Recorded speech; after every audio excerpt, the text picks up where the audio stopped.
Hi, and welcome to this segment on high quality instruction, characteristics of effective instruction. I'm Candace Southall, and I'm happy to discuss some of these topics with you in this video. I want to start by posing this specific question to you. What is the relationship between behavior and academic performance? Let's take a look at this diagram. Educators have a significant impact on students' lives, shaping a child's life beyond academic preparation. We are aware of our role in delivering academic content, but often we forget that instruction is also a critical component in preventing behavioral problems.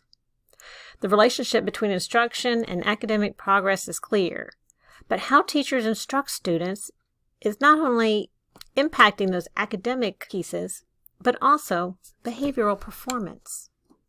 So as you can see in this cycle, we have increased academic engagement, which leads to increased on-task behavior, which then leads to lower levels of interfering behavior, and returning back to increased academic engagement. So it's cyclical, and it can even go both ways. So the less the student has interfering behavior, the more on task, and the more academically engaged the student can be. Let's take a look here. Do problem behaviors lead to learning problems, or vice versa? Well, what we do know is that higher achieving students experience more behavioral and social success. Would you agree? But at the same time, students who are academically deficient experience negative interactions, punitive consequences, lower expectations and demands academically, and less instructional time. And this is largely due to disciplinary action. What we don't know if these relationships are causal or not, or which way does this cycle turn.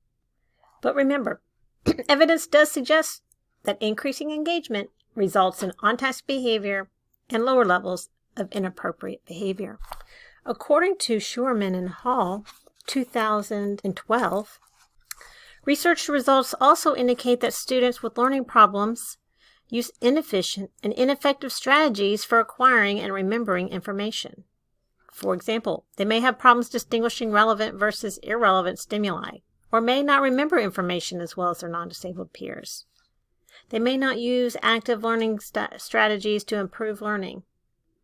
They may use ineffective metacognitive strategies to prepare for learning, for organizing and understanding information to be learned, and for problem solving. In addition, these students often exhibit behaviors that actively interfere with learning. Teachers who understand the learning characteristics of these students may be more likely to implement instructional and management strategies to teach students to be more effective and independent learners. To better understand the various learning instructional arrangements and activities, teachers should fully comprehend the 4 stages of learning: acquisition, proficiency or fluency, maintenance, and generalization. These stages apply to all learners, regardless of age or ability level. Let's start with acquisition. Acquisition is the first step in learning a new task. At this point, students are beginners at the task, and they generally need assistance from the teacher because they are slower, more clumsy, and less accurate than proficient learners. Students at this stage need direct, teacher-led, explicit instruction. They need higher levels of support and assistance. So as a student learns and acquires new information, we might consider using some kind of mnemonic device or memory strategy so that students can remember and have a strategy for obtaining and acquiring this new information. When learners are proficient or have fluency, they're able to complete the task in a timely manner, more efficiently, and with increased accuracy or without errors. And this is very important because students who don't reach this stage are less likely to voluntarily engage in the task, and even more, they may begin exhibiting interfering behaviors so that they can avoid or escape these tasks. And in addition, they just won't be ready for more advanced work. So during this stage of learning, we need to systematically plan practiced activities. For example, peer tutoring has been an evidence-based practice, particularly for students with emotional and behavior disorders, to support their proficiency and fluency of skills. Maintenance refers to the retention of skills over time. If students fail to maintain these skills, it could really interfere with their growth academically. Vocabulary, for example, if a student can't remember vocabulary words and their meanings in a specific content area, as they move forward in the content, there will be a disturbance in their understanding of and comprehension of what they're reading and learning. The same is true for math facts or sound letter associations.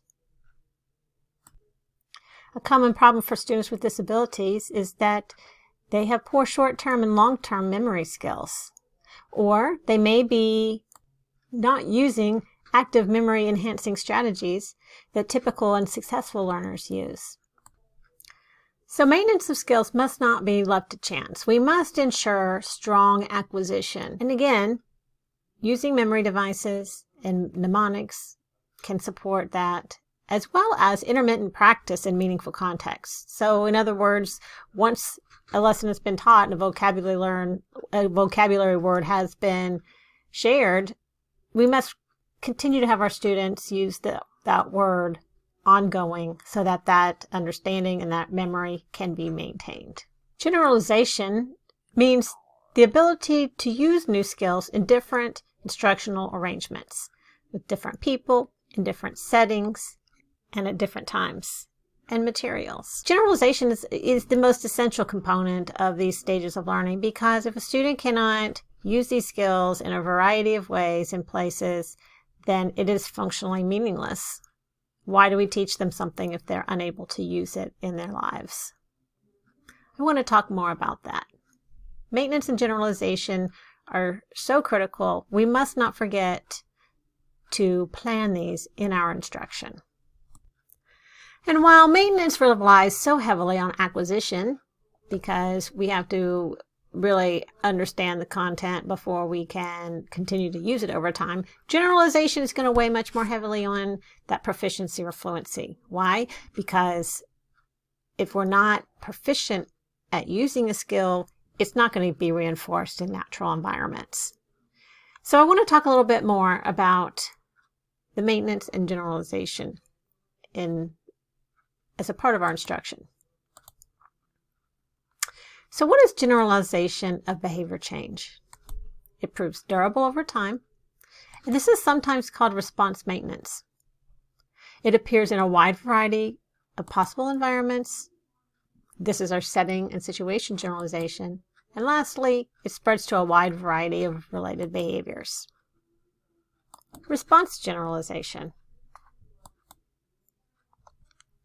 We can also dig deeper into what is maintenance of behavior change. And this is behavior change that persists after the intervention has been withdrawn. It's durable, it's persistent, and it's not resistant to extinction. So if a student doesn't obtain reinforcers every time they engage in the behavior, they don't lose the behavior. So what is response maintenance? It proves durable over time. Here is a definition from the Cooper, Heron, and Heward text. An example would be the student continues to use the writing strategy even after the PAL strategy instruction is over and the class has moved on. In future writing examples, the students using the PAL strategy without being instructed to use it, and it's still reinforced with improved writing skills and responses from written products. And now for what is setting and situational generalization. This is when the behavior appears in a wide variety of possible environments. For example, students could eat in a restaurant, but not reliably pay for and eat the food. The teacher's task analyze the skill and taught in school with role-playing and prompting as needed. And once the student could complete all steps in class role plays, they went to the restaurant and the teacher collected data. This was repeated in several different restaurants. This response generalization. This is generally when the behavior spreads to a wide variety of behaviors. In a study by Getz and Baer in 1973, students in preschool were using building blocks, and reinforcement, as in the form of praise, was given contingent upon building new structures. So the students would sit and build one structure, and the next day the student built a different structure, a new structure, then they would get praised. Building this exact same structure every time was not receiving the praise. So that's an example of response generalization. Growing in the response.